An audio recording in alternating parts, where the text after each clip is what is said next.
Ok, bueno, continuando entonces con nuestra temática, en la página 600 de este texto, vamos a, digamos, como a tratar de entender lo siguiente. La negación de Dios acaba convirtiéndose en la muerte del mismo hombre. O sea, entonces aquí, digamos, tenemos dos planteamientos, ¿no? La moderna muerte de Dios y que conlleva finalmente, o mejor dicho, la moderna negación de Dios y su consecuente muerte del hombre. Y dice Florensky, que es en la cita central, ¿no? Dios es aquella hipótesis que hay que reducir gradualmente y sin la cual, en el límite, hay que construir la cosmovisión. ¿Qué significa en concreto liberarse de Dios en la concepción del mundo? Significa convertir nuestra realidad en algo que puede caer bajo la manipulación de nuestra varita mágica. Hacer de esta realidad, en primer lugar, algo irreal y en segundo lugar, algo compuesto de meras notas externas. O sea, significa entonces comprender mal el mundo. Significa destrozar la realidad profunda de nuestro acontecer. Y por ello va a decir, en este sentido, Florensky, que lo fundamental es darnos cuenta que el mundo no puede ser limitado a mi propia estructura racional. O sea, yo no soy la medida del mundo. Y esto tiene, digamos, como un contenido muy importante. Primera, las cosas, los acontecimientos, las personas en general, no pueden ser limitadas a mi propia racionalidad. En este caso, a mi propio pensamiento. Ese es, digamos, un modo de obrar en términos afectivos o intelectuales que hemos ido adoptando, ¿no? Sobre todo en época reciente. O sea, como que nosotros reducimos todas las cosas a nuestra propia estructura pensante. O sea, para nosotros la realidad es según la pensamos o según la podemos pensar. Y a veces, por ejemplo, lo vemos hasta en conversaciones muy cotidianas, ¿no? Los reclamos entre las personas o entre las parejas porque yo pensé que eras de otra manera. Entonces, quiere decir que no estamos abiertos a lo real, sino que imponemos nuestra propia medida intelectual. Por ello va a decir Florensky que cuando se niega a Dios, que es la apertura máxima posible que un hombre puede asumir, entonces el hombre está prácticamente, ¿no?, ya condenado a morir. O sea, ya no va a tener unas expectativas amplias que lo vayan en ese sentido sustentando o que lo vayan finalmente liberando de esa propia estrechez.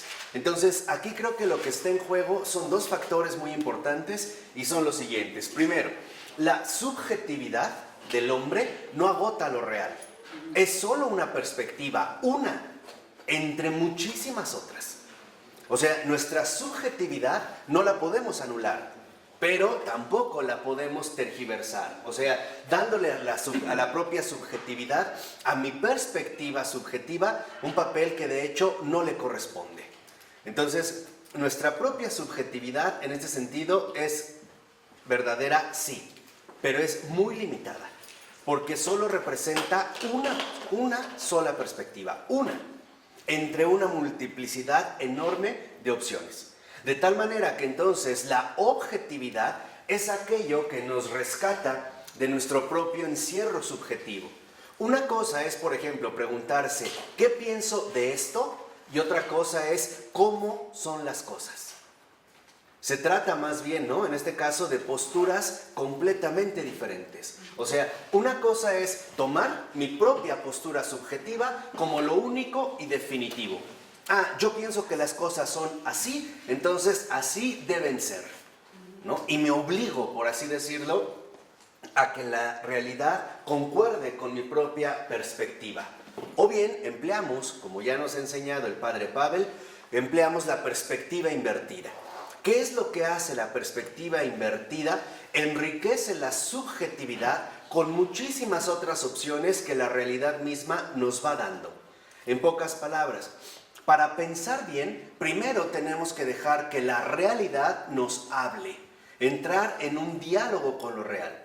Y lo determinante en un diálogo es escuchar, no imponer. Cuando dos personas quieren dialogar y empiezan a hablar, en realidad no están dialogando, están monologando. Y por eso no van a poder acceder a una auténtica comprensión. El diálogo solo empieza cuando escuchamos.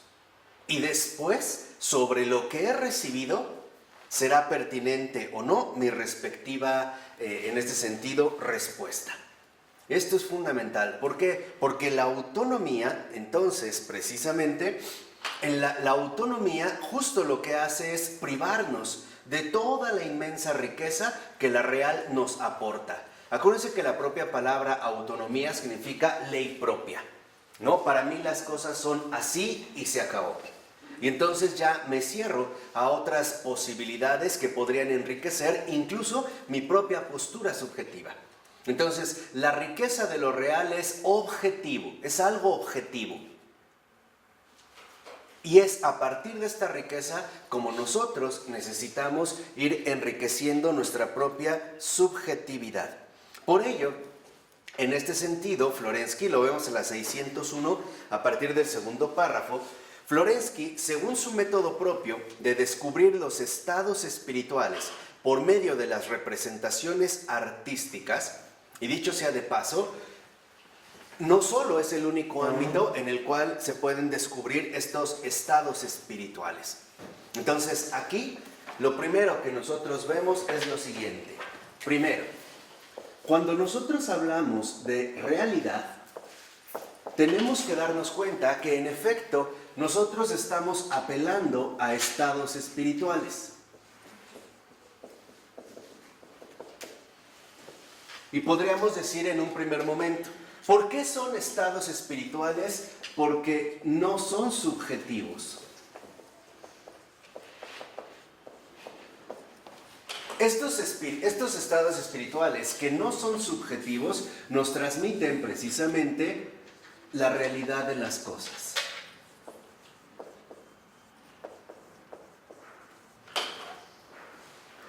O dicho de otra manera, para poder entrar en una relación fecunda con la realidad, con todo lo que nos rodea, necesitamos primero callar. Después ya veremos qué responder, pero la actitud central es una actitud de respeto silencioso. O sea, dejar que la realidad me hable, no interrumpir literalmente el diálogo. No querer invertir el sentido de las cosas. ¿Cómo? A lo mejor, por ejemplo, imponiéndole a la realidad mi propia interpretación. Hablando antes de tiempo. Y para ello, lo único que se requiere precisamente es una actitud. ¿Cómo se captan los estados espirituales que la realidad manifiesta? A través de una actitud. ¿Qué actitud es esta? La actitud contemplativa. Y la actitud, precisamente, contemplativa, consiste en no adelantar las palabras, en no dejar que la interpretación vaya por delante, sino en ser receptivos. Dejar que estos estados espirituales nos hablen y nos transmitan algún tipo de contenido primordial o de contenido importante. Esta actitud contemplativa, por ejemplo, es aquella que los auténticos artistas poseen y han desarrollado. Todo ser humano está llamado a desarrollar esta actitud contemplativa. Tal vez no en la medida como lo tenga un artista, pero sí, finalmente, como una actitud contemplativa que nos va a permitir captar o recibir la realidad de las cosas. Florensky, en este caso, lo va a hacer, lo va a hacer a través de las manifestaciones artísticas. O sea, Florensky se va a detener en los estados espirituales que brotan, en este caso, del ámbito artístico. Y de ahí él lo que va a extraer son significados. O vamos a decirlo así, va a poder captar el contenido de los símbolos que en el arte se manifiestan. Por ello, lo que va a hacer Florensky es estudiar el principio metafísico que se esconde detrás de ciertas manifestaciones de la pintura occidental. O sea, para Florensky, y esto es fundamental, no solo importa el arte por el arte. Por ejemplo, como hoy estamos quizá ya muy mal acostumbrados a vincularnos con él. Me gusta, no me gusta, está bonito, no está bonito, es famoso o no es famoso, es caro o no caro. No. Lo que realmente Florensky va a hacer, y esa es la invitación que nos propone la actitud contemplativa es buscar el principio metafísico que lo sostiene. O sea, ¿qué es aquello que en realidad lo está como sosteniendo? O sea, ¿de dónde es que está brotando esta situación? En este caso, por ejemplo, la pintura occidental, algunas manifestaciones de la pintura occidental. Y aquí, el primer punto que detecta Florensky es que en estas manifestaciones de la pintura occidental, en algunas de estas manifestaciones, ante todo parece que prevalecer la plasmación de la sombra y de la luz, ¿no? Como que en esta pintura que vemos hay como una determinada plasmación de la sombra y de la luz. Y lo primero que menciona Florensky es que en realidad esta plasmación de la sombra y de la luz refleja a su vez una concepción de la misma vida.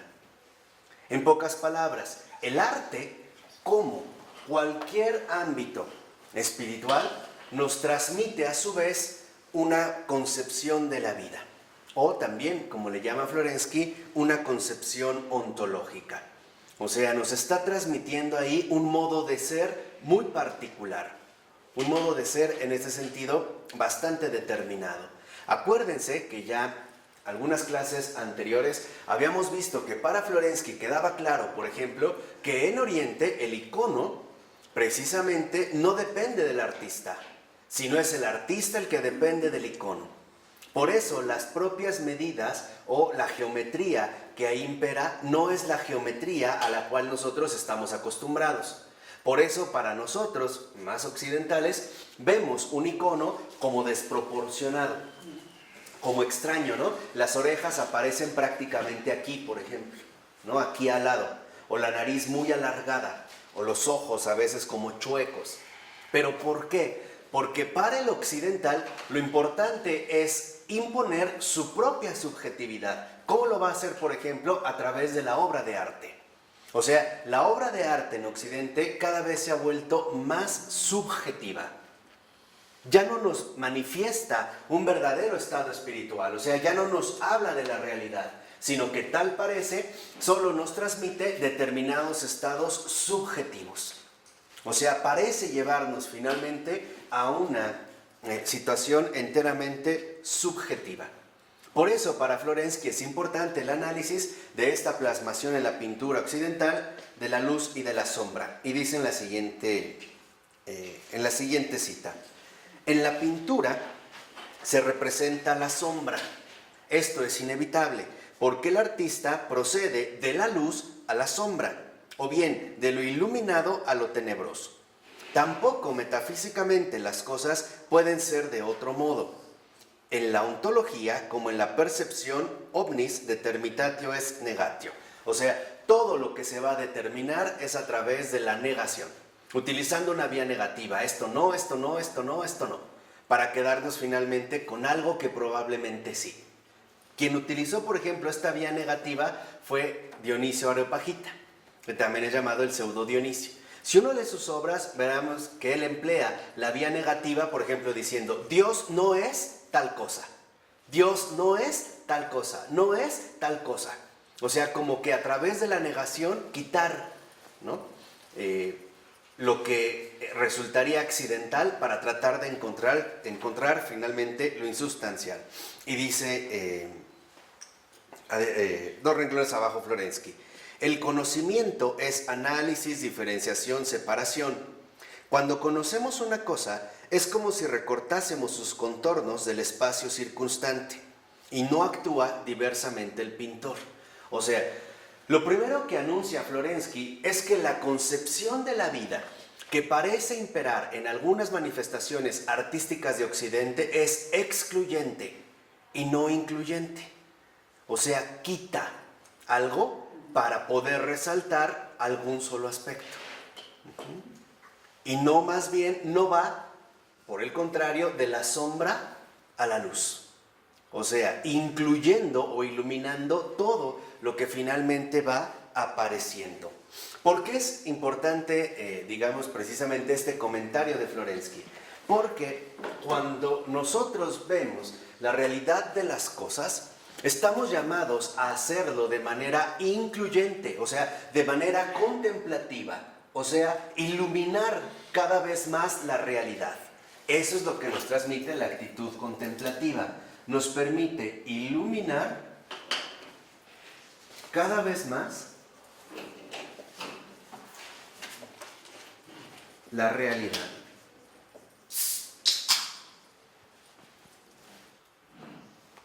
O sea, tener realmente una visión penetrante de las cosas, que capta no solo algunos aspectos, sino que capta la integridad o la totalidad de lo real. Esta actitud tal parece que en Occidente se ha perdido. Y no solo se ha perdido en el arte, se ha perdido en todos los ámbitos. Yo nada más les voy a poner 2 ejemplos para que vean lo que estoy diciendo. El primero es como más gráfico. Cuando vamos al cine, para que nuestra atención se concentre en la pantalla, apagan las luces. De tal manera que entonces la sombra pareciera que ahora nuestra atención solamente se tiene que dirigir a la ¿qué? A la pantalla. O sea, todo lo demás ya no se ve. Solo vamos a ver algo. ¿A costa de qué? De ensombrecer todo ¿qué? Lo demás. O sea, ya no voy a ver mi entorno, ya no voy a ver al que tengo al lado o atrás, sino que ahora mi atención solo se va a fijar en un punto. ¿De acuerdo? La actitud contemplativa haría justo lo contrario. No solo sería encender la pantalla, sería encenderlo absolutamente todo bajo una luminosidad que pondría al descubierto la realidad misma. No sé si esto queda claro, ¿no? Y lo vemos hoy, para que vean cómo es una actitud, una ontología, o sea, un principio metafísico. Por ejemplo, para la ciencia dominante, un ser humano lo ha reducido incluso a 21 pares de cromosomas, o a una mera cuestión que genética. O sea, ¿qué es lo que ha pasado en Occidente? Tal parece que la tendencia es una clara tendencia de empobrecimiento. Nos hemos vuelto demasiado analíticos, porque al analizarlo, ¿no? Como que partimos de la realidad y de esta realidad agarramos un segmento. Y de este segmento otro cacho, y de este cacho otro fragmento, y de este fragmento una partícula, y de esta partícula, o sea, vamos haciendo un efecto embudo. Vamos de lo general a lo extremadamente ¿qué? Particular. Y esto se ve, por ejemplo, también en la situación educativa. De hecho, esta es la actual pobreza educativa. Cuando en la Edad Media se instaura la universidad, es porque se supone que uno adquiría un saber universal. O sea, uno prácticamente adquiría un saber completo, total, universal. Por eso uno era universitario. Hoy no hay universitario que tenga esta cualidad. Al contrario, su especialización le hace perder de vista el conjunto del saber como sabiduría y únicamente se va a poder especializar en un solo aspecto de un ámbito cada vez mayor. Por ejemplo, en la medicina. Ciertos años de médico general o medicina general. Después, una especialidad. Después, dentro de esta especialidad, todavía va a venir una ultra especialización. Vamos a suponer, mi especialidad, soy médico cirujano general, después me especialicé en cardiología, pero de cardiología en la aorta.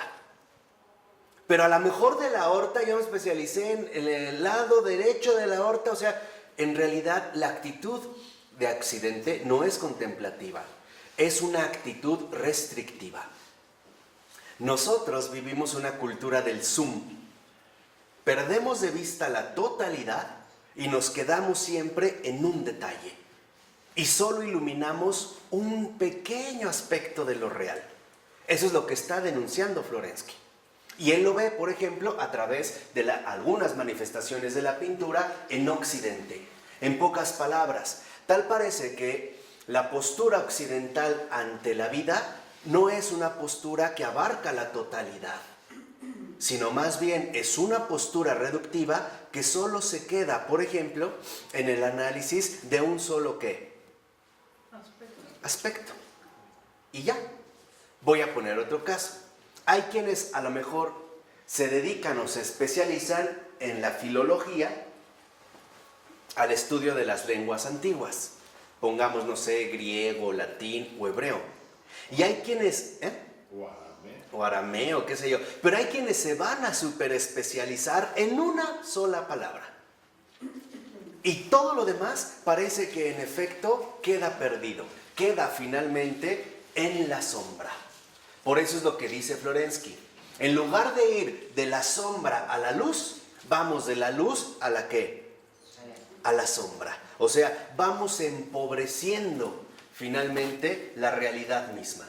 Hasta en las relaciones humanas hay quienes dicen de manera bastante ingenua, por no decir ridícula, que el secreto de las relaciones humanas, en especial de los matrimonios, es la sexualidad. Es ir de la luz, que es la complejidad enorme de las relaciones humanas, ensombrecerlo todo para solo pretender iluminar un solo ¿qué? Aspecto. Y este es una, digamos, de las desviaciones terribles que nos ha conducido, en último término, a la decadencia de Occidente. O sea, la ultra especialización en Occidente nos ha empobrecido porque va en sentido inverso de la auténtica actitud contemplativa. La actitud contemplativa que nos conduce a iluminar cada vez más la realidad, ¿no? Versus, ¿a qué se opone esto? Al empobrecimiento.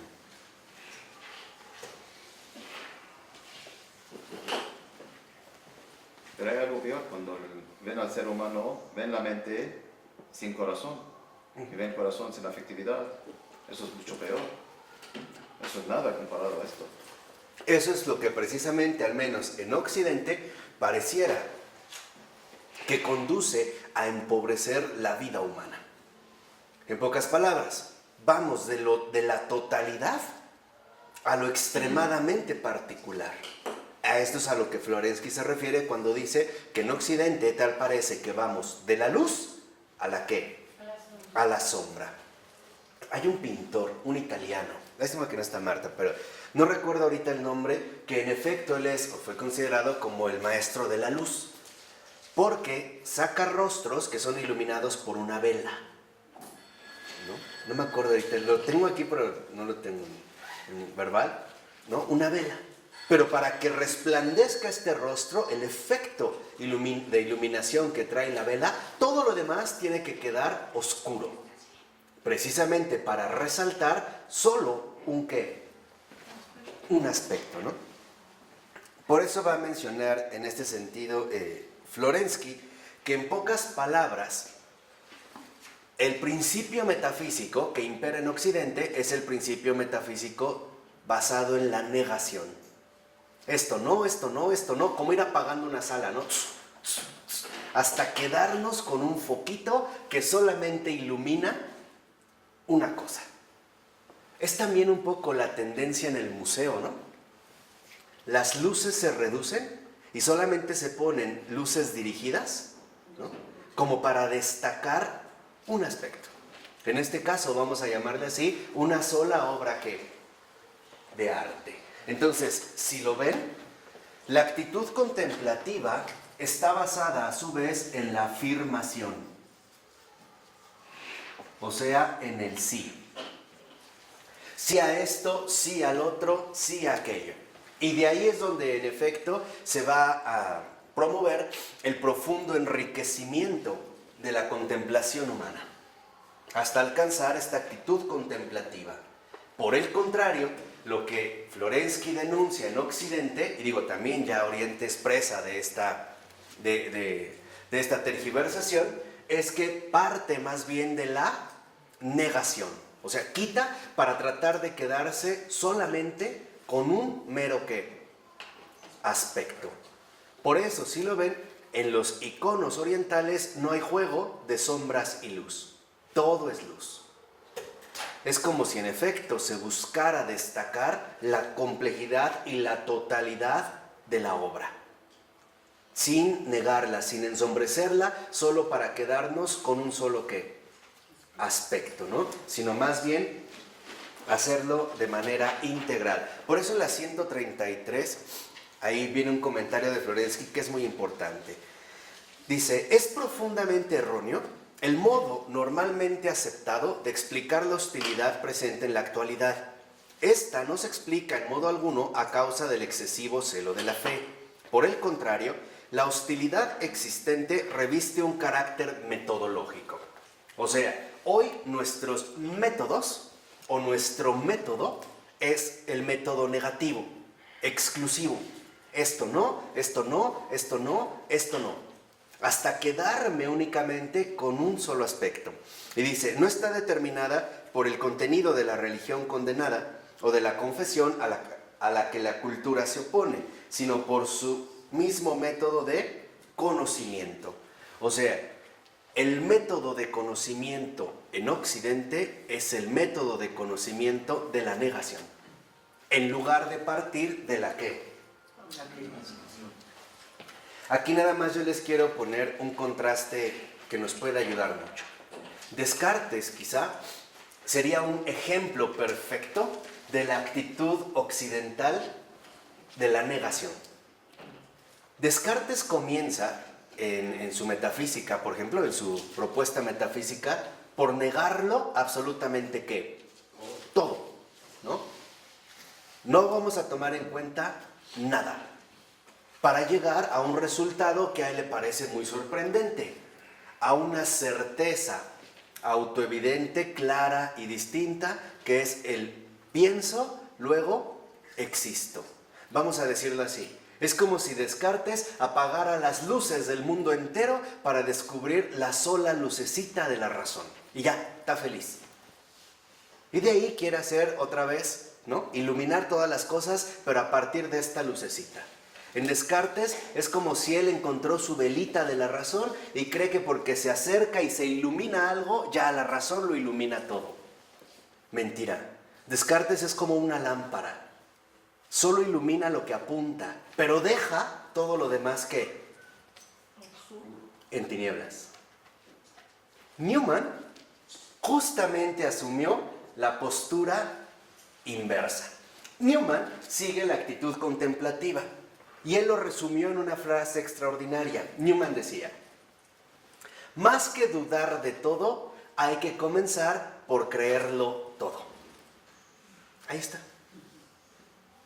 Newman es el mejor crítico, o mejor dicho, el que de manera más sofisticada, bella y hermosa ha refutado a Descartes. ¿Por qué? Porque Newman no refuta a Descartes a partir de una argumentación, sino a partir de un principio metafísico completamente distinto. Mejor. Claro. Verdadero. O sea, mientras Descartes comienza diciendo no a todo, Newman comienza diciéndole sí a todo. O sea, ya de entrada, por ejemplo, en el método de Newman, lo que prevalece es una afirmación. Vemos que en Newman la realidad no se ensombrece, sino que más bien se va iluminando cada vez de manera extraordinaria. Y aquí es donde todavía, para darle más a Descartes de una vez y ya encarrerados, es donde vemos lo siguiente. Por ejemplo, Newman se dio cuenta que lo que llamamos una idea no es, como pensaba Descartes, algo así como una especie de ente aislado y como encapsulado, ¿no? en esta cosa que piensa o cogito. Newman más bien vio que una idea es el resultado de todo un desarrollo histórico que involucra muchísimos factores, tanto a favor como en ¿qué? Como en contra. En pocas palabras, para Newman, una sola idea no se agota en una presentación o en una descripción, sino que más bien lo que se va haciendo es ir profundizando en esta idea a través de avances, retrocesos, refutaciones, pero que finalmente van como iluminando el estado espiritual de esta misma realidad. Por eso, para Newman, lo fundamental era apelar a la categoría de desarrollo. El desarrollo como el incremento gradual de nuestra propia comprensión. Por eso va a decir Newman que la revelación no se puede entender de una vez y ya. Se requiere finalmente tiempo. Hay un proceso donde la idea que ahí se ha encarnado necesita irse desplegando y desarrollando, ¿no? a través de un proceso sumamente complicado. Y sin ley no tiene límite. No. Por eso va a decir Newman, en pocas palabras, que una idea no es algo limitado, sino algo ilimitado en su propio florecimiento, desarrollo y por lo tanto gestación. Aquí vemos finalmente, ¿no? Dos posturas completamente ¿qué? Contrarias, o sea, dos posturas completamente diferentes. A esto es justo a lo que Florensky se va a oponer, a este principio metafísico que parte de la negación. O sea que de antemano nosotros ya eliminamos cualquier otra posibilidad. Y por lo tanto, para Newman, para Florensky, nos vamos quedando en tinieblas. Él lo que considera es que se tiene que hacer justo que lo contrario. En lugar de ir apagando las luces en un pasillo para quedarnos con una cosa, más bien es ir prendiendo todas las luces hasta que todo quede sumamente iluminado. Esa es la actitud contemplativa. ¿De acuerdo? ¿Cómo puedo saber en dónde estoy en mi vida? Me puedo dar cuenta de dónde estoy en mi vida a partir de todas aquellas tinieblas que aún no he disipado. En todo aquello donde la luz todavía no ha accedido. En todos los niveles, interiores y exteriores. ¿En qué nivel de comprensión me encuentro? ¿No? Digamos, ¿en qué situación de luz? La realidad. Exacto. Voy comprendiendo en este caso la realidad. Y por ello, para Florensky queda claro lo siguiente, y lo dice a partir de la 602, que es finalmente como el centro mismo que Florensky quería entresacar. Y dice, para llegar a delimitar sus contornos, o sea, quedarnos con esto, el hombre ha de negar la plenitud divina. Este es el punto central. La actitud de Occidente, negativa o basada en la negación, es porque en realidad niega de entrada la plenitud divina.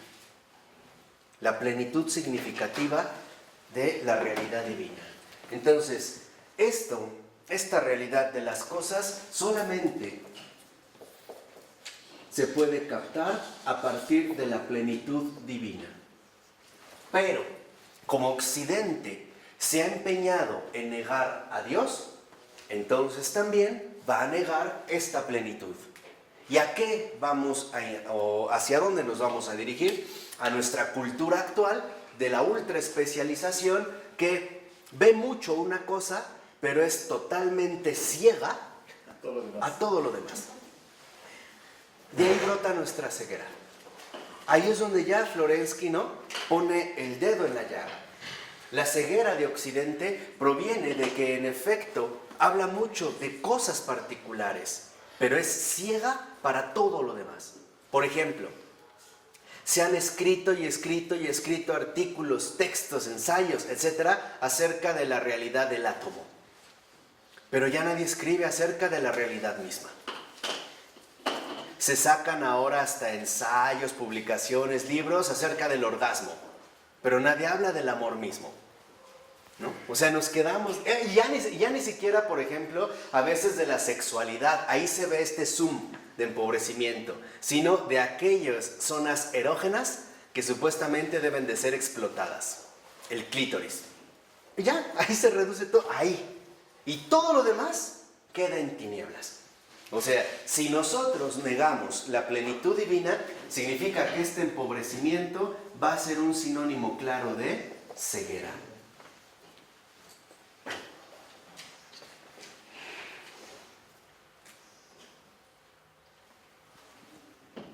De hecho, esta es la ceguera contra la cual Occidente debe sobreponerse, hacia la cual debe sobreponerse. Por eso, por el contrario, va a decir Florensky en el segundo renglón, que Florensky contrapone al proceder de la luz a la tiniebla el proceso de la pintura del icono, que quiere reflejar el mismo proceso ontológico de la creación divina, de la tiniebla a la luz. Y dice Florensky, el pintor de iconos procede de lo tenebroso a lo luminoso, de la oscuridad a la luz. O sea, es el paso de las tinieblas a la luz. Esta es, en este sentido, la plenitud divina. El paso de las tinieblas a la luz.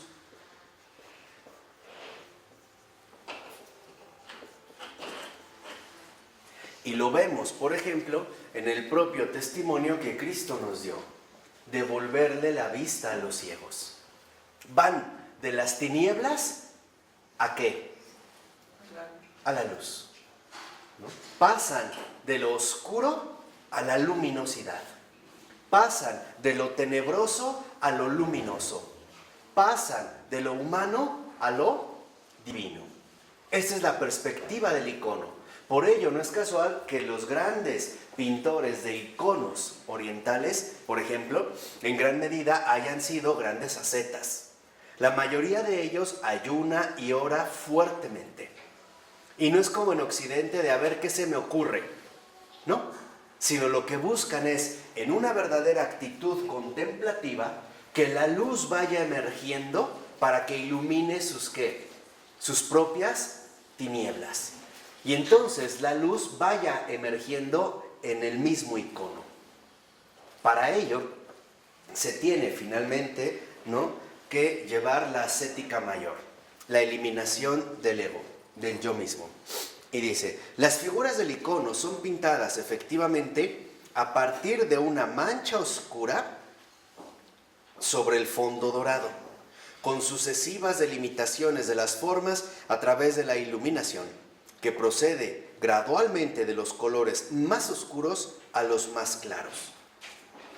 En Occidente, cuando alguien va a pintar, hace justo lo contrario. Comienza por lo blanco, ¿no?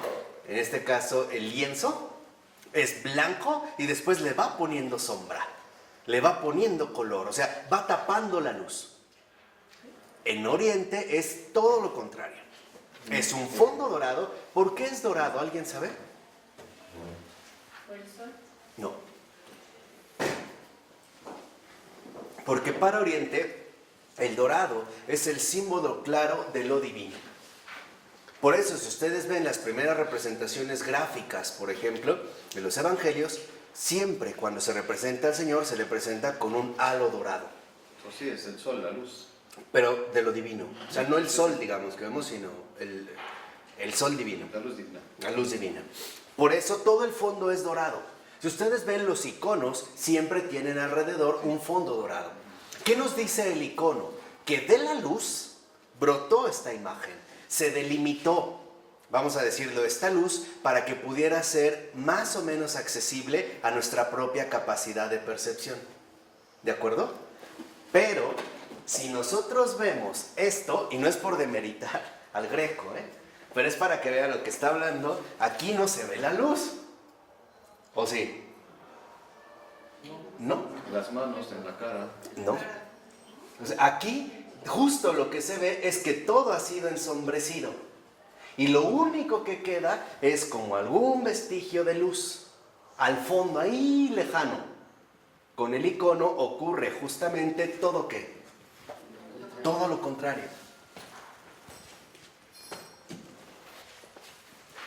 ¿Por qué me detenía en esto que mencionaba Florensky? Porque, por ejemplo, hoy es muy casual, y esto es algo que debemos tomarnos muy en serio. Cuando una persona tiene una dificultad o un problema, lo primero que decimos es ya, no quiero saber nada. Cuando en realidad lo que deberíamos de decir es, no, tengo que saberlo todo, para ver si vale la pena o no enojarme, para ver y ver las dimensiones, o sea, comprender de fondo la realidad de las cosas. En pocas palabras, tenemos que leer más a Newman y orar con Newman, porque nos da precisamente esta capacidad de abrirnos a esta actitud contemplativa. Y lo lleva muy bien. Ustedes pueden leer, para empezar, por ejemplo, la Apología Pro Vita Sua, que es justamente como su testimonio, su autobiografía, al menos hasta el momento de su conversión, y que además está considerada una de las mejores obras de las letras inglesas, por su calidad narrativa. Newman también tiene una pluma extraordinaria, ¿no? ¿Qué es lo que vemos? Que, por ejemplo, Newman pasó del anglicanismo al catolicismo porque él también vivió el paso de las tinieblas a la ¿qué? A la luz. Por el contrario, los que pasan del catolicismo al cristianismo, budismo, bla, bla, bla, bla, bla, bla, van de la luz a las tinieblas. Él se dio cuenta, por ejemplo, cuando empieza a estudiar Newman a los padres de la iglesia, que la iglesia romana es la única que siempre ha conservado la luminosidad de las cosas, en su real catolicidad. En cambio, el anglicanismo lo que empezó es a recortar las cosas para quedarse finalmente con el Prayer Book, que es una serie de pretextos también, ¿no? Pero es una serie de proposiciones en las cuales se pretende mantener, digamos, el esqueleto de toda la realidad anglicana. ¿Y por qué de fondo Newman deja la iglesia anglicana? Por una simple razón.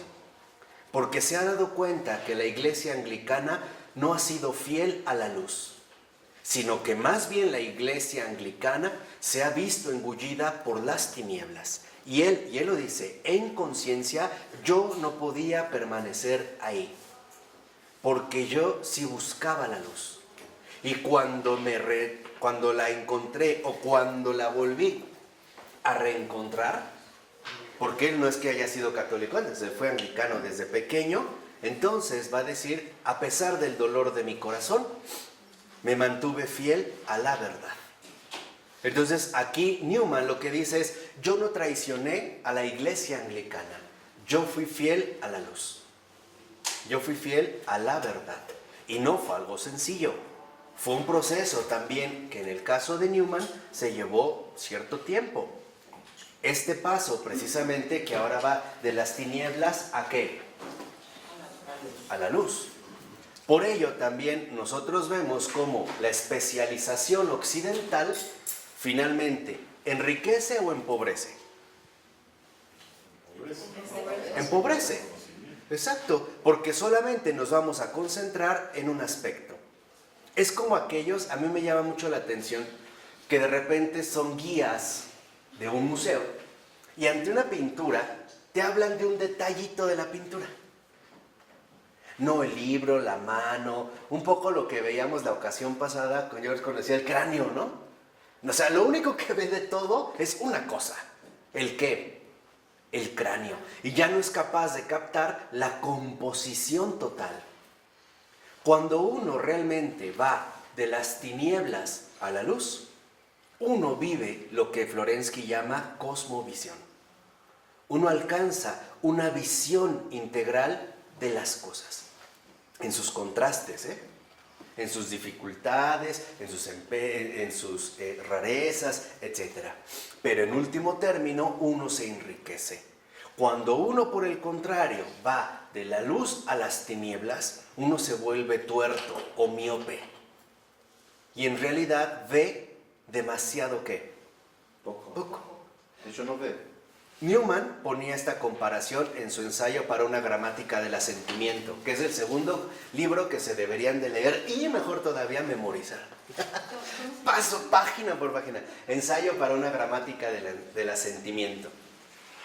Ahí, por ejemplo, Newman dice, los que ven poco, ¿no? Dice, son superficiales y poco profundos. O sea, solo ven un aspecto y ni siquiera profundidad.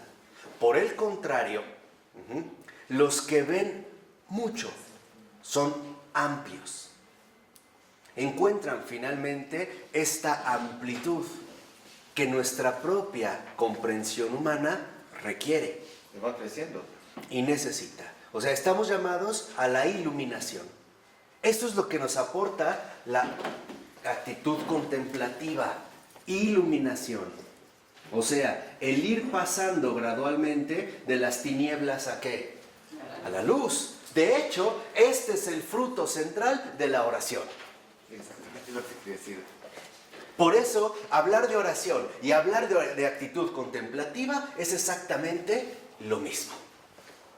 Por ello, quien no tiene oración está pero perdido. No hay manera. No se puede. No se puede. Aunque tú le mostraras las cosas claramente, no tiene ya la capacidad para verlo. No lo ve. ¿Por qué? Si quieren después, y no estaría mal, damos un cursito sobre Rusia. Y que vean el espíritu oriental. Y ahí se podría ver bien el contraste entre Oriente y Occidente. Pero una de las cosas que favoreció, digamos, esta sensibilidad ortodoxa es su contacto directo con la parte oriental del antiguo Imperio Romano. En este caso, vamos a decirlo así, hacia Constantinopla, donde ahí ya se habían dado manifestaciones artísticas que los sensibilizaron muchísimo más, por ejemplo, a la exposición de la luz. Y no como en Occidente, donde en efecto, por la crisis de la caída del Imperio Romano, en este sentido, la parte occidental va a atravesar un proceso histórico donde no hay ni siquiera esta exposición a la luz, sino parece que todo es consumido por una determinada barbarie. Y esto es lo que denuncia, por ejemplo, Agustín en La Ciudad de Dios, otro libro que deberían de memorizar. Todo, esto es lo que va a exponer. O sea, en La Ciudad de Dios, o sea, es una de las cosas que él precisamente va a mostrar. O sea, lo que va a mostrar es que en el contexto histórico, cuando cae el Imperio Romano, en ese contexto histórico, en Oriente y en Occidente, se están viviendo dos situaciones completamente diversas. Occidente está pasando por guerras internas y hambrunas terribles, que ni tiempo les dan para dedicarse al arte, por ejemplo. Cosa que en Constantinopla no ocurre, porque todavía no ha ingresado este momento históricamente complicado para ellos. Ellos pudieron, por así decirlo, todavía conservar los esplendores del arte que ya se empezaban a gestar. Estos palacios orientales sumamente iluminados. Mientras que en Occidente se estaba viviendo en este momento una situación completamente diversa. Esto provocó, en síntesis, que entre orientales y occidentales se produjera una sensibilidad distinta al respecto. En Occidente se buscó más ejercitar el intelecto para tratar de encontrarle sentido a lo que históricamente está pasando. En pocas palabras, se buscó, en este caso, más el pensamiento o un apoyo en el pensamiento para recuperar el sentido de lo que en este momento se está dando. Y esa es una tendencia natural humana.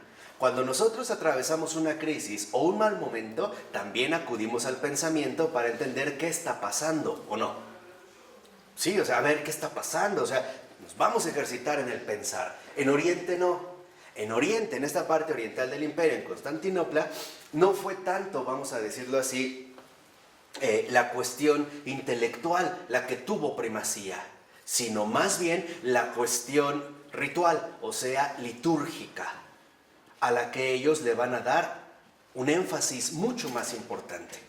De ahí que, por ejemplo, en Oriente, el desarrollo de la teología como tal no se diera, no como un sistema, no como una justificación intelectual de lo que se está dando, sino más bien la liturgia asume precisamente el papel de toda una cosmovisión que se manifiesta precisamente al pasar de las tinieblas ¿a qué?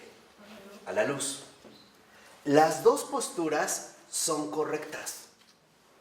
O sea, en Occidente, digamos, el énfasis fue como más especulativo. ¿Por qué? Porque había que entender las razones de lo que se está viviendo. Y el que, digamos, pone el ejemplo de ello es Agustín. Lo que Agustín va a tratar de entender y va a mostrar que la propia razón puede alcanzar la luz necesaria para comprender lo que se gesta o lo que se está dando, y lo hace en La Ciudad de Dios, es comprender la caída del propio Imperio Romano. ¿Y qué papel está jugando a la luz de la providencia, ya no simplemente de la historia, el cristianismo de este momento? Por ejemplo, una de las conclusiones claras de Agustín, y es igual para la cultura contemporánea, es muy simple. Lo que él va a afirmar es: el Imperio Romano cayó no por el auge del cristianismo, sino por la corrupción de sus propias costumbres. Eso es lo que los llevó a la ruina. Y Agustín muestra que esto ya estaba dado mucho antes de que el cristianismo apareciera, O sea, es tanto como si dijera Agustín: el Imperio Romano cayó porque sus propias costumbres, sus propios modos de vida ya estaban corrompidos de fondo. se estaban apolillando. Era cuestión de tiempo que esto se viniera, ¿qué? Abajo. ¿No es lo que está pasando con la sociedad actual? ¿No es lo que muchos importantes literatos del siglo XIX y del siglo XX precisamente insistieron una y otra vez? ¿No es lo que un Nikolai Gogol, extraordinario escritor ruso del XIX, precisamente delató a partir de un relatito pequeño llamado La Avenida Nevsky? Donde él precisamente en este juego de la sombra y de la luz dice, en una avenida, piensen que en el siglo XIX todavía no son las grandes avenidas como hoy las conocemos. Todavía hay caballos, todavía hay tierra, no hay pavimentación. Pero ya se empezaba a dar el fenómeno actual que hoy vivimos. Fíjense, por eso, bueno, Gogol es de mis escritores rusos favoritos, pero él en este relatito pequeñitito, lo que muestra es muy simple. En estas avenidas no son más que los momentos oportunos para el despliegue de la hipocresía. Él dice, tú puedes ver pasar gente muy arreglada, pero no sabes lo que realmente está escondiendo. Puede ser, él dice, un ladrón, por ejemplo, pero que va arreglado de tal manera que parece que es un gran caballero. O sea, la apariencia que ahora supuestamente en las avenidas, la avenida Nevsky, recuerden que en el siglo XIX San Petersburgo es la capital del Imperio Ruso, ¿no? Pretende manifestarlos. Y yo a veces lo veo en estas ciudades actuales, ¿no? Sobre todo en las grandes avenidas, o como hoy les llaman, peatonales, ¿no? Tú ves gente pasar y venir, pero en realidad no sabes lo que hay detrás de este disfraz, ¿no? Por ejemplo, él pone un caso de un joven que ve a una mujer espléndidamente vestida y se enamora, porque va a pasar la avenida. Él decide seguirla para declararle su amor. Pero finalmente, cuando llega a su destino, descubre que esta mujer es una prostituta. Y es tal su decepción que se suicida. Ahí, digamos, está finalmente en una forma literaria. Pero hoy también vivimos en este mundo de las continuas decepciones, entre otros casos. ¿Cómo? ¿Hoy? Sí, por ejemplo, podemos conocer en algún lugar a una persona que viste de cierta manera o se comporta de cierta manera, como las circunstancias se lo exigen. Pero muchas veces, en realidad, no sabemos ni con quién nos estamos metiendo. O sea, nos vamos por ahí. Y lo más sorprendente es que Gogol descubrió todavía dos cosas fundamentales. Primera, que estas avenidas, estos escenarios de hipocresía, cambian en la noche y en el día. Ahí está, vayan siguiendo el hilo que les dije. Ahí está el cambio, el paso entre la luz y la ¿qué? Y la sombra. Y él termina diciendo que en la noche estas avenidas se transforman en el escenario de lo diabólico. Tal cual, ¿eh? Tal cual. O sea, en el escenario donde triunfa la ilusión y el engaño. Donde aparecen estos seres que, debido a la poca luz que hay, pueden incluso aparentar ser lo que ¿qué? Lo que no son. Lo que no son. Travestis, etcétera, etcétera, etcétera, ¿no? Ahí lo vemos. Y estamos hablando de hace más de 150 años. ¿Por qué Gogol puede acceder a algo así? Por la actitud contemplativa. O tiene otro cuentito que se llama La nariz. Lean de él, aparte se van a divertir bastante. Las novelas de San Petersburgo, son cuentitos. Y en La nariz es un hombre que de repente se despierta y al estar desayunando se da cuenta que no tiene nariz. Así empieza el relato, ¿eh? Así se llama La nariz. Entonces, no tiene nariz. Pero le dice a su esposa y su esposa le dice, ay, de seguro la perdiste en tu borrachera de anoche. No sabes ni dónde lo dejaste. Ahí, este tipo de reacciones, Gogol empieza a poner al descubierto lo ridículo de las reacciones humanas. O sea, en lugar de preocuparte por algo sustancial, ella se lo echa la culpa a la borrachera. Y él no, pero lo que a él le preocupa, fíjense, no es el haber quedado desfigurado, el ya no tener apariencia de humano, sino qué van a decir sus amistades. Dice, es que hoy tengo una cena. Tengo una cena, ¿no? Es ¿cómo voy a ir? O sea, le preocupa finalmente la etiqueta social. Dice, voy a llegar con un pañuelo. No, pero al comer me lo tengo que quitar. Entonces, ¿qué voy a...? Y se pone a buscar a su nariz, ahí por San Petersburgo, y de repente ve que la nariz es algo así como un diplomático importante, ¿no? Trae su trajecito, se mete a su oficina, se entrevista con su nariz, ¿no? La nariz le responde, yo le juro que en mi vida lo he visto, yo no lo conozco. O sea, si uno lo ve, ahí por ejemplo Gogol es extraordinario porque también nos vuelve a mostrar cómo, en lugar de preocuparnos por las cosas importantes, nos dejamos llevar por los aspectos incidentales de la existencia misma. Otra vez, vamos de la luz a la ¿qué? A la tiniebla. Justo lo que busca hacer Gogol es que vayamos de la tiniebla a la ¿qué? A la luz. ¿Gogol se escribe Gogol Gogol. o Gogli? No, Gogol. Gogol. Así, G-O, acento, G-O-L. Nikolai Vasilievich Gogol. Ah, y acaban de publicar ahorita, tendrá poquitito, en español, una compilación de unas cartas a sus amigos. Y ahí se ve a un Gogol, de verdad, un director de almas. En serio, los consejos que le dan, sí, a sus amigos. Y murió joven. Al final de su vida decían que murió loco porque ya tenía alucinaciones, se la pasaba persignando todo, pegaba agua bendita, quería quemar sus libros. Y ahí vemos cómo también, me parece, lo mismo que en su momento, aunque tiempo después, Vladimir Solovyov, yo creo que sí tuvo ataques demoníacos muy serios por la enorme misión que estaban realizando. Y ahí quedó. Pero sí es fundamental entonces que nosotros volvamos nuevamente a captar estos estados espirituales. O sea, que volvamos finalmente a desarrollar la actitud contemplativa. Porque esta actitud contemplativa es la que nos va a permitir a nosotros alcanzar cada vez más una mayor ¿qué? Iluminación, ¿no? Un autor contemporáneo llamado Michel Tournier, un francés, también está como desarrollando esta actitud contemplativa. Esta necesidad finalmente de ver las cosas bajo una perspectiva no opacada, sino iluminada. Ya no se trata de decir apaguen las luces para ver la película, sino enciendan todas las luces para ver el mundo entero. Ya no solo la pantalla, sino todo el mundo. Yo les recomiendo de él nada más 2 libros. Uno que se llama Celebraciones. Es extraordinario. Y otro que acaba de ser publicado al español que se llama El espejo de las ideas. ¿De Google? No, de Michel Tournier. Yo pensé que decías tú de los amigos, que le dedica a sus amigos. Él es Nikolai Gogol. Nikolai Gogol. ¿Cómo se llama ese libro? Ay, el de las cartas creo que es... No me acuerdo si son cartas, no recuerdo ahorita el título, pero son cartas, una selección de cartas de Gogol, los consejos que da. O les decía de Michel Tournier, que me parece que Tournier está ya como en el catolicismo, ya está como más adentro que afuera. Ok, ahora fíjense lo que dice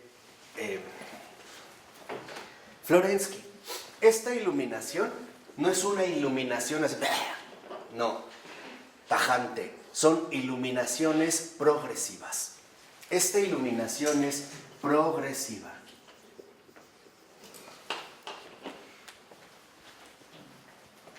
De hecho, esta iluminación progresiva se da a partir de las 4 coordenadas de la contemplación.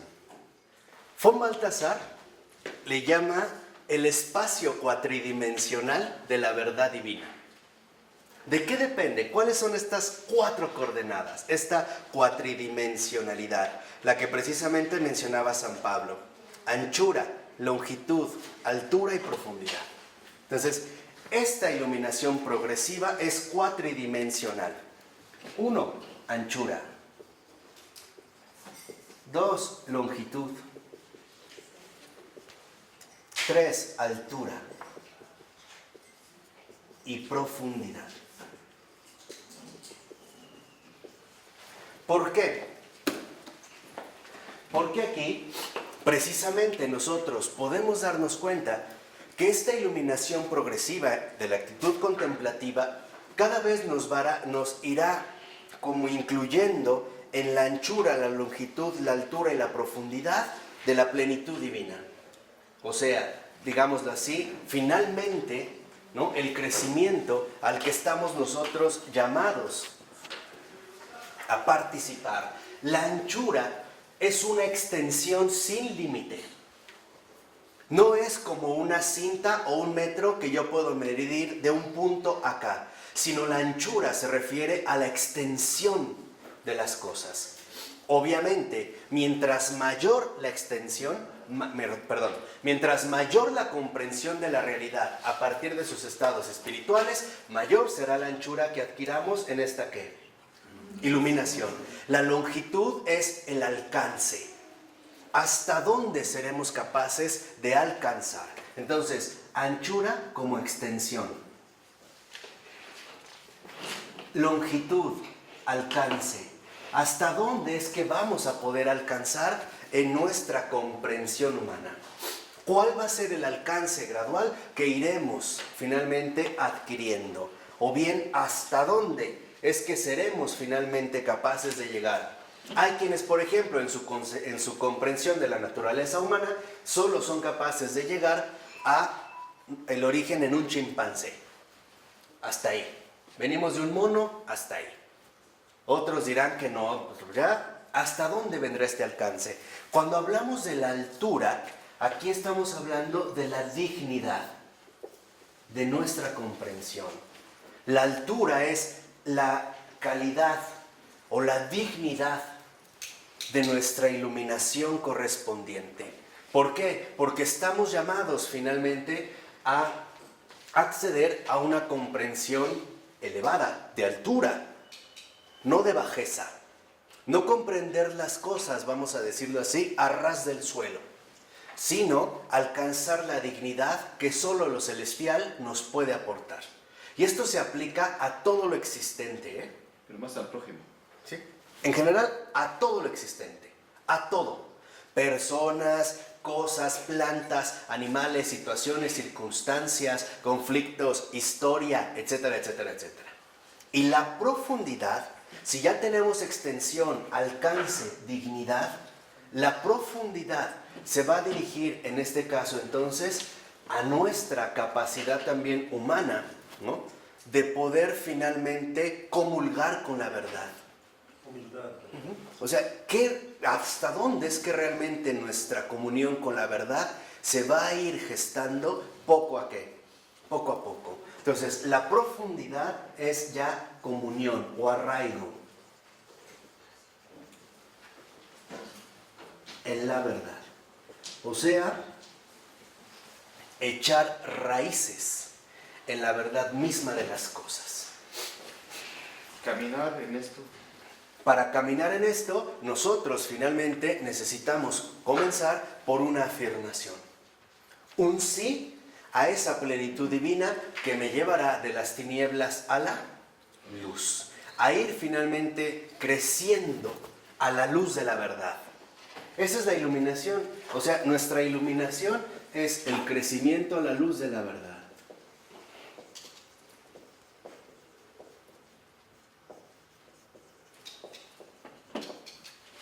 Eso es lo que nos transmite la actitud contemplativa. Anchura, longitud, altura y profundidad. O bien, extensión, alcance, dignidad y comunión.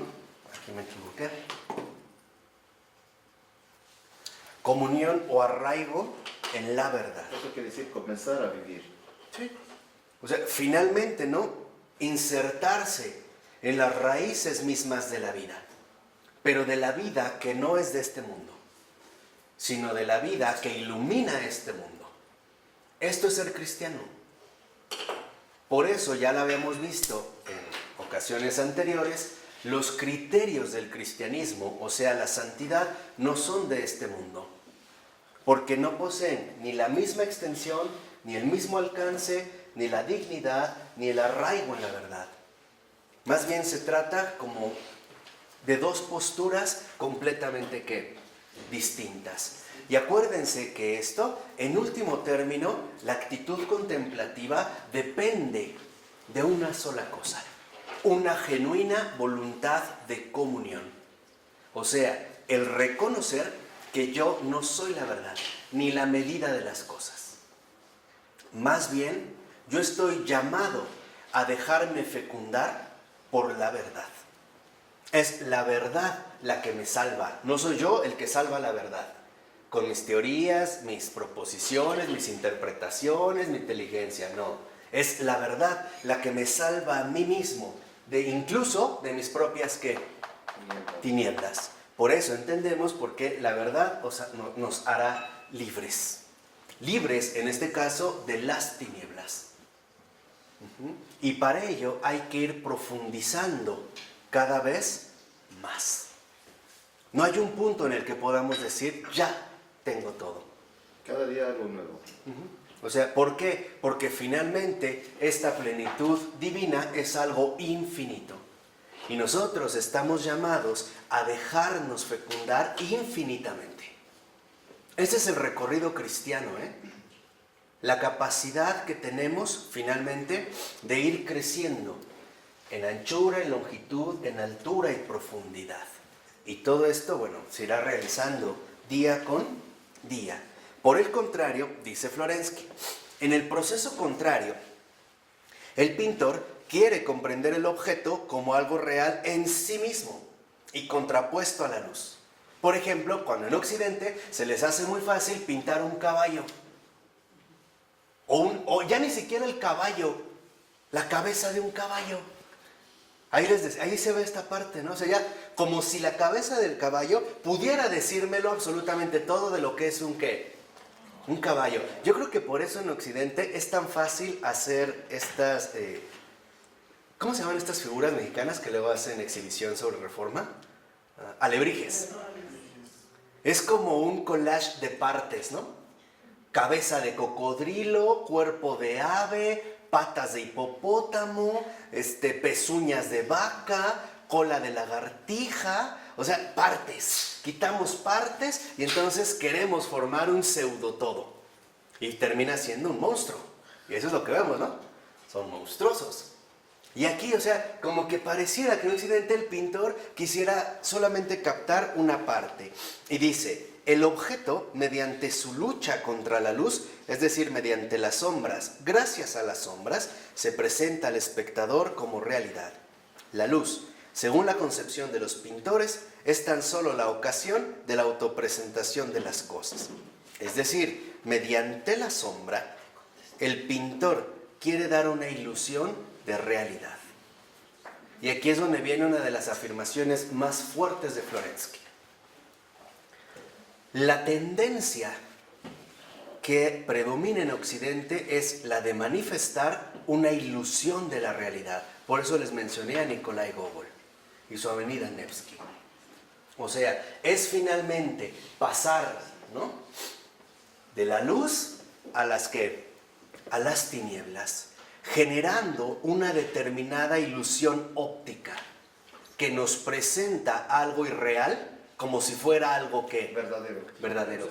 En esta situación, precisamente tenemos que distinguir dos cosas. La luz nos permite ver la conexión interior de todas las cosas, desde dentro, en su profundidad, o sea, en su verdadera dimensión espiritual. La sombra lo que hace es una separación exterior. Entonces hay que tener muy claro la conexión interior de la separación exterior. La separación exterior precisamente lo que me hace es caer o ser presa de este ilusionismo irreal que pretenden mostrarme o presentarme. Hoy, por ejemplo, en Occidente está clarísimo cómo se juega muchísimo con la luz y la sombra, donde lo que se pretende es que la sombra termine imponiendo su propio engaño o su falsa perspectiva de las cosas, o sea, el triunfo del ilusionismo. ¿Qué se hace con el Photoshop? ¿No es quitar la luz, o sea, la verdad de las cosas para meterle sombras? Quitarle donde hay, ponerle donde no hay, estirarle aquí, ponerle allá. Entonces, ¿qué es lo que finalmente nos ofrecen? Un engaño. ¿Pero por qué? Porque esta fantasía, estos fantasmas, ya la hemos visto también en un momento, provienen a través de que no domina la luz, sino que dominan las ¿qué? Las tinieblas, las sombras. Ese es el principio metafísico del que hemos estado hablando desde el principio de esta clase. Y lo vemos en todo. Por ejemplo, en los antros, ¿por qué hay tan poca luz? ¿Por qué en los bares hay tan poca luz? ¿Por qué en los prostíbulos hay tan poca luz? No es casual. ¿Por qué? Tiene que haber un efecto de ilusión. O sea, que no se vean las cosas, sino más bien que imperen las sombras y con ello el engaño. Por eso en el antro la veían preciosísima, guapísimo. Al otro día amanecieron en su casa y dicen, ¿pero qué eres tú? ¿En qué momento, no? Algo pasó. Por ello no es casual que aquí lo que precisamente ¿no? va mencionando Florensky es que es importante retomar el camino verdadero, que va de las tinieblas a la luz. La desviación ilumina otro aspecto del camino. Y esto es lo que lo va enriqueciendo. Eso es lo que nos hace crecer en extensión, alcance, dignidad o arraigo a la verdad. Y es mucho salir de la subjetividad a irte a la objetividad. Claro, que es justo lo que planteábamos. ¿Cuándo estamos hablando de ese tema? Claro. Aquí, por ejemplo, si uno... estar inmerso en uno mismo. En mis propias tinieblas, sino salir. Por ejemplo, cuando uno lee a San Juan de la Cruz, lo primero que uno debe entender es que San Juan de la Cruz está escribiendo en un contexto muy particular, con un lenguaje muy particular. Que si hoy lo queremos leer de la misma manera, no se entiende. ¿Por qué? Porque la noche oscura de San Juan de la Cruz no es más que la noche oscura de los propios sentidos y afectos humanos. O sea, es la interrupción total de la propia subjetividad humana. No es, como pensamos a veces equivocadamente, que la noche oscura de San Juan de la Cruz es el sufrimiento y la desolación honda. No es eso. De lo que está hablando San Juan de la Cruz es muy sencillo. En la noche oscura, lo que necesitamos es la noche. O sea, apagar la primacía o las ilusiones o la luz que manda nuestro sentido, nuestros pensamientos, nuestros afectos, o sea, nuestra propia condición humana. Esa es la noche. ¿Por qué es oscura? Va a decir San Juan de la Cruz. Porque al estar tan apegados en carne propia a nuestra propia subjetividad, cuando no le empezamos a hacer caso, pareciera que en efecto todo es completamente ¿qué? Oscuro. Y uno es así. Si uno empieza realmente la oración, va a llegar un momento en el que uno dice, es que ya no siento nada. Ya no siento esto, ya no tengo esto, ya no tengo aquello. Esa es la oscuridad de la que habla San Juan de la Cruz. Pero, va a decir San Juan de la Cruz, pero en esta noche oscura lo que se trata es que las tinieblas de nosotros se vean dominadas, vencidas por la luz de Cristo. La luz de Cristo no es otra cosa más que la fe, o sea, fidelidad a la verdad. Lo que San Juan de la Cruz llama fe, la luz de la verdad, Florensky le llama simplemente la verdad. Esta es la iluminación a la que se refiere. O sea, la iluminación no es la gnosis, en el sentido gnóstico o equivocado del término. Iluminación significa ser acogido por la luz de la verdad. Y eso es algo que yo no puedo alcanzar. Y también es fe, ¿verdad? Sí. Para él también es fe. Claro, entonces es esa fidelidad, ¿no? En último término, a la verdad. Por eso no es una iluminación intelectual, como a veces se supone o como querían los gnósticos. Es una iluminación metafísica. Lo que se ilumina es la verdad misma y de esta verdad, entonces, todo adquiere su auténtico matiz. Por ejemplo, esto es lo que hizo Cristo durante toda su vida terrena. Manifestó la verdad única de las cosas y puso al descubierto todo lo falso e ilusorio que brotaba en último término de las propias ¿qué? Tinieblas. Por eso no es casual que también Jesús nazca de noche, para mostrarnos que la luz viene a las tinieblas de este mundo. Y cuando la luz llega, las tinieblas se disipan. Igual resucita. Claro. Por eso va a resucitar ahí. O sea, no es, vamos a decirlo así, no es meramente casual o alguna ocurrencia o algo por el estilo. Tiene, en último término, un sentido profundo. Entonces, lo fundamental es que a través de esta iluminación nosotros logremos superar esta misma ceguera. Por ello, para Pavel Florensky, lo que queda claro es lo siguiente: la plenitud divina solo es accesible para aquel que dice sí a esta plenitud. O sea, para el que está dispuesto a salir de sus propias tinieblas para acceder a la luz que viene de lo alto. Lo contrario nos conduce a un empobrecimiento y también, por lo tanto, a una profunda ceguera. Pero lo más delicado de todo es que esta ceguera es a su vez una ceguera mortal.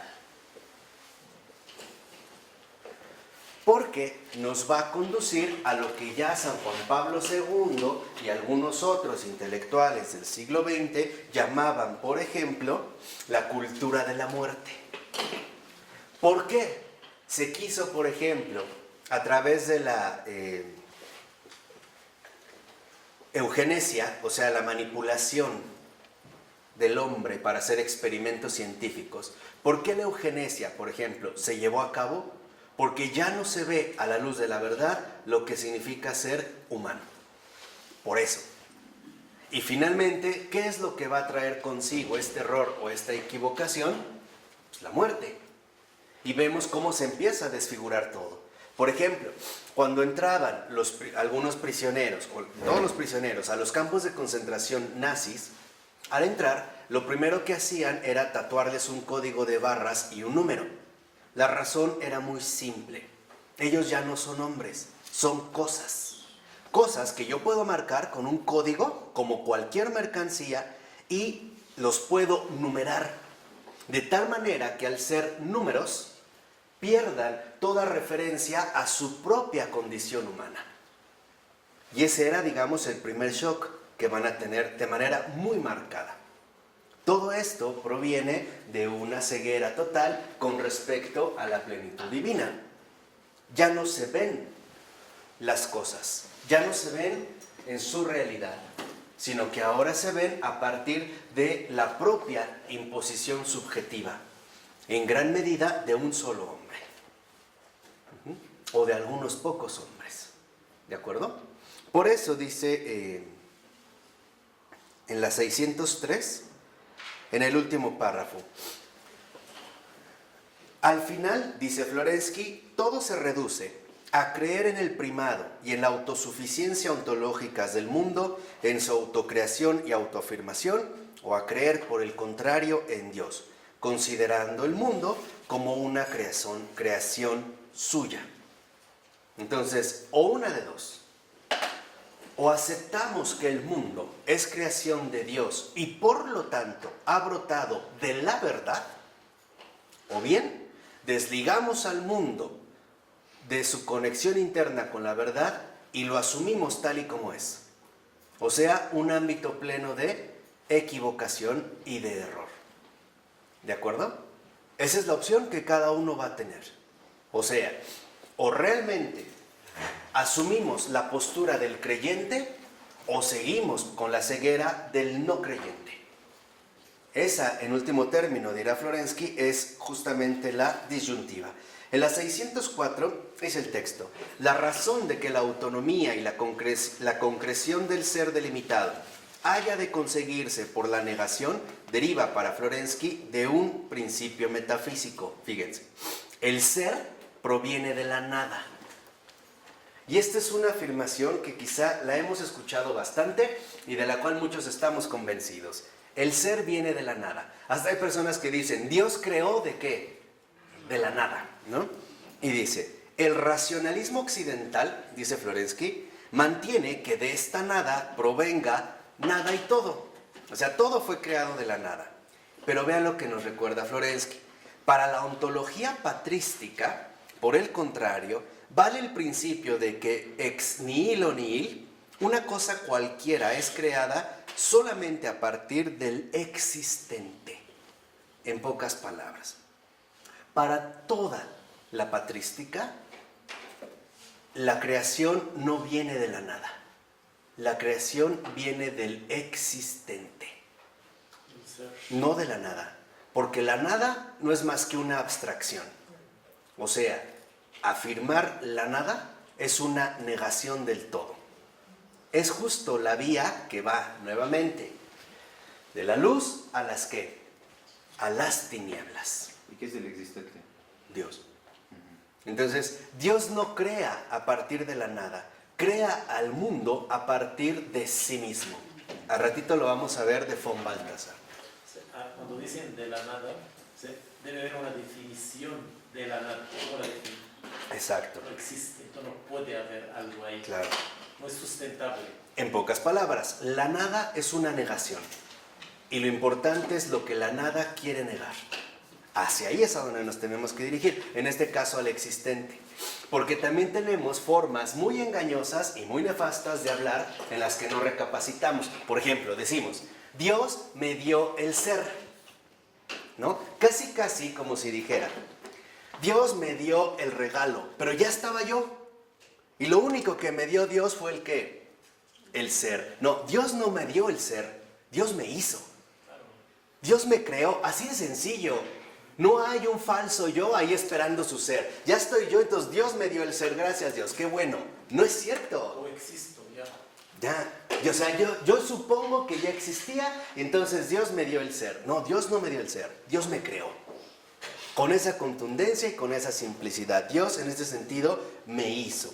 Por eso va a decir en pocas palabras Florensky que en efecto San Pablo basa todo lo que dice en la ontología de la carta a los Efesios, que todo lo que es manifestado es luz. En pocas palabras, no venimos de la nada, venimos de la luz que emana del existente. Dios no nos sacó de la nada. Incluso para recordárnoslo, quizá nos puso este bello pasaje del Génesis donde dice que Dios tomó, ¿no?, la tierra, o de la tierra, para crear ¿a quién? O sea, venimos de algo, no de la nada, no así, no como varita mágica, ¡ping!, y apareció. No, no es así. Sí, no. O sea, nosotros tenemos un origen concreto. No venimos de una nada extraña por ahí que quién sabe de dónde salió, como el conejo del sombrero. Porque al menos para que el conejo saliera, por lo menos había un sombrero. Y hubo alguien que metió la mano, por lo menos. Entonces, no. Y dice, por ejemplo, en las siguientes citas, dice Florensky, todo aquello que es manifestado es luz. O por decirlo de otro modo, el contenido de toda experiencia. Es decir, todo ser es luz. Aquello que no es luz no es manifestado, es decir, no es realidad. La tiniebla es estéril y por eso las obras de las tinieblas son llamadas por el apóstol estériles. Y cita la carta de los Efesios 5:11. La tiniebla es privación, privada de Dios, es decir, fuera de Dios, puesta afuera. Por eso cuando dicen que, ¿no?, y vi a Satán caer como un relámpago, quiere decir que ya está fuera de Dios, ya no está en la luz. Ahora vive en las puras que y en la irrealidad que de ahí emana. Justo por esta realidad es que es el padre de toda mentira. ¿Sí me explicó? Y ahí es donde este es el paso fundamental hacia el cual estamos llamados a dirigirnos. Pasar, en pocas palabras, de la mentira a la verdad, del error a la verdad, de la equivocación a la verdad, o en síntesis, de las tinieblas a la ¿qué? A la luz. Esto es precisamente, por así decirlo, la herida profunda que el pecado trajo consigo a la creación.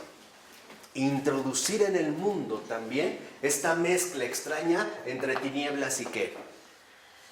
Y luz.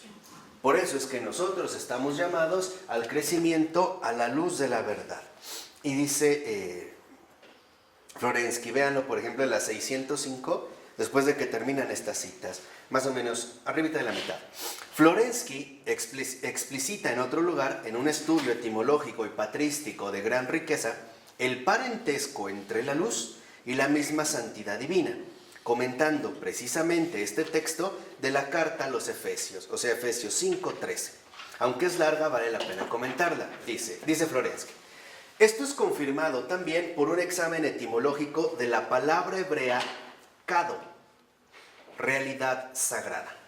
Se considera la etimología más segura la que la relaciona la raíz verbal kds con la raíz de dos letras, ds, de la cual procede la raíz dasa, se ha puesto verde. Fíjense cómo en la etimología, ¿no? Florensky empieza a sacar luz de aquí. Dice, a la que se atribuye el significado fundamental de ero en ituit, se ha manifestado hacia afuera brillando. Ha salido hacia afuera brillando. Por consiguiente, por esta etimología, podemos establecer más definidamente en qué consiste precisamente la particularidad de lo santo. Fíjense, lo santo es aquello que se encuentra por encima de lo habitual y que se manifiesta, sin embargo, en lo habitual, saliendo de sí mismo por medio de su luz, por medio de sus rayos, sus propias energías, que son portadoras de luz. Dios es luz, y cita la primera de Juan 15. He aquí la expresión neotestamentaria de la santidad divina, que se repite frecuentemente en la Sagrada Escritura en diversas combinaciones. O sea, la santidad no es más que la manifestación de la luz en las tinieblas del mundo. Y esto es salir de lo habitual. Por eso les decía, el santo no es normal para el mundo. Más bien será justo todo ¿qué? Todo lo contrario. Locura y escándalo. A veces vemos la vida de un santo y decimos, ¿y por qué pudo soportar esto? ¿Por qué hizo esto? ¿Cómo se le ocurrió tal cosa? Y parece que nos incomoda. Y dice Florensky, pero según el canto del Trisagio, ya saben cuál es el Trisagio, el 3 veces santo, ¿no? Del Trisagio, lleno de misterio, cantado por los ejércitos celestes, Dios es santo, Svatoj en ruso, santo por antonomasia y por encima de todo. Y por eso la expresión Dios es luz puede ser reemplazada por medio de esta otra. El santo es luz.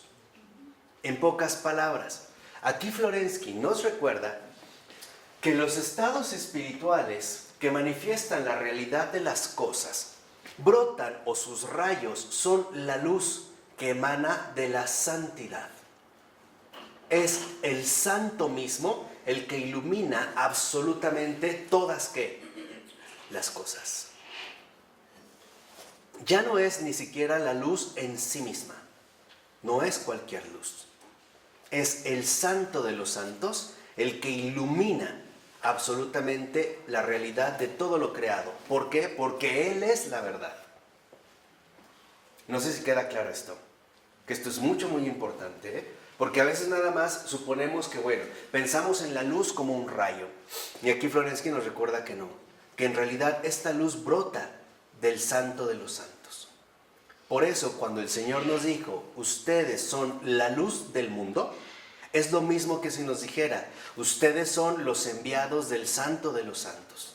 ¿Y cómo van a manifestar la luz del santo de los santos?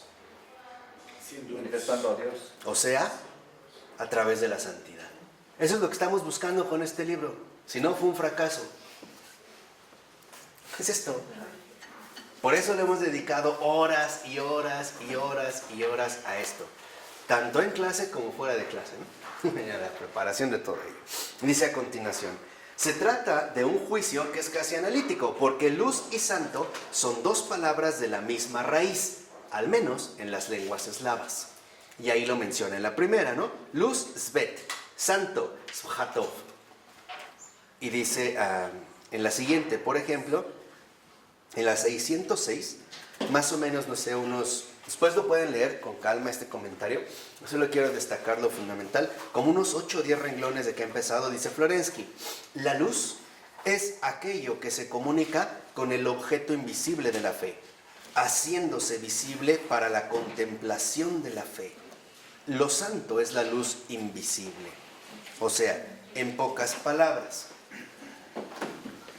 la actitud contemplativa, esta iluminación, no es otra cosa más que la luz de la fe.